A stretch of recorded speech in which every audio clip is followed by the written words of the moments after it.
Middle east तनाव के बाद पैदा हुए ईंधन संकट के बीच प्रधानमंत्री नरेंद्र मोदी ने देशवासियों से पेट्रोल डीजल का इस्तेमाल कम करने की अपील की और अब प्रधानमंत्री ने खुद इस पर अमल करना भी शुरू कर दिया है। प्रधानमंत्री के काफिले में शामिल गाड़ियों की संख्या बिल्कुल कम कर दी गई है। बुधवार को पीएम जब दिल्ली की सड़क पर निकले तो उनके साथ सिर्फ 2 गाड़ियों का काफिला था। आगे वाली गाड़ी में वो खुद थे, वहीं पीछे एक एसपीजी की गाड़ी चल रही थी। हालांकि एसपीजी प्रोटोकॉल के तहत सभी अनिवार्य सुरक्षा उपायों को पूरी तरह बरकरार रखा गया है। इससे पहले तक प्रधानमंत्री के काफिले में कम से कम 12 से 15 गाड़ियां होती थीं, लेकिन अब प्रधानमंत्री के काफिले की ज्यादातर गाड़ियां हटा दी गई हैं। आमतौर पर पीएम मोदी के सुरक्षा काफिले में कितनी कार होंगी, किस फॉर्मेशन में चलेंगी, ये एसपीजी प्रोटोकॉल के तहत तय होता है और गृह मंत्रालय की गाइडलाइंस के तहत पूरा काफिला रहता है।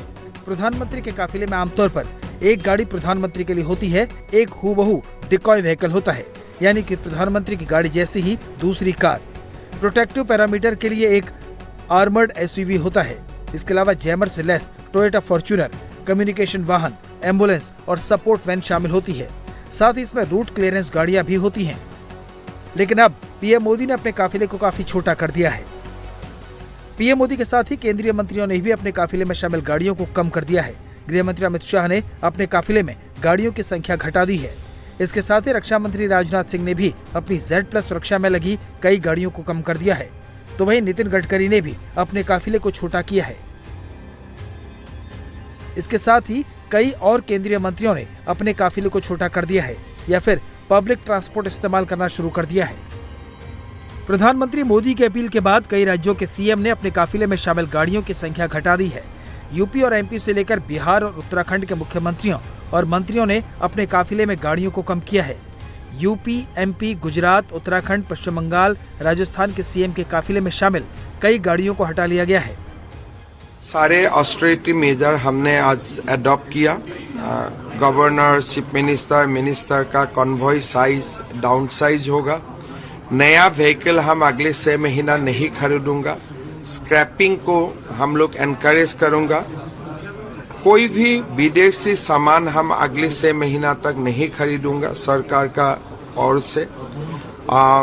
कोई फॉरेन ट्रेवल नहीं होगा, गवर्नमेंट फॉरेन ट्रेवल भी नहीं होगा, प्राइवेट फॉरेन ट्रेवल भी नहीं होगा। जहां तक सरकार और सरकारी एम्प्लॉइज का इशू है, except medical treatment nobody will go to abroad. So Assam in a humble way प्रधानमंत्री जी का अपील को क्रियान्वित करने का प्रयास करेगा। ईंधन बचाने के लिए यूपी के मुख्यमंत्री योगी आदित्यनाथ ने कई बड़े फैसले लिए हैं।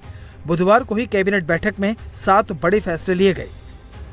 मुख्यमंत्रियों, मंत्रियों, विधायकों और अफसरों का काफिला 50% तक घटेगा। हफ्ते में एक दिन इन्हें पब्लिक ट्रांसपोर्ट या बस, मेट्रो से चलना होगा। सभी सरकारी बैठकें, सेमिनार, कॉन्फ्रेंस, वर्कशॉप वर्चुअल होगी। राज्य सचिवालय की 50% बैठकें वर्चुअल होंगी। बड़ी कंपनियों में हफ्ते में 2 दिन वर्क फ्रॉम होम होगा। हफ्ते में एक दिन नो व्हीकल डे मनाया जाएगा। पेट्रोल, डीजल और बिजली बचाने पर जोर दिया जाएगा। पीएम मोदी की अपील के बाद महाराष्ट्र सरकार एक्शन मोड में है। बुधवार को सीएम देवेंद्र फडणवीस ने 2 हाई लेवल मीटिंग की, जिसके बाद सरकार ने फैसला किया कि मुख्यमंत्री समेत सभी मंत्रियों के काफिले में गाड़ियों की संख्या आधी होगी। सभी मंत्रियों के विदेश दौरे रद्द होंगे। हेलीकॉप्टर और विशेष विमान के इस्तेमाल पर रोक रहेगी। मंत्री सार्वजनिक परिवहन का इस्तेमाल करेंगे। अफसरों को सरकारी काम के लिए पब्लिक ट्रांसपोर्ट का इस्तेमाल करना होगा।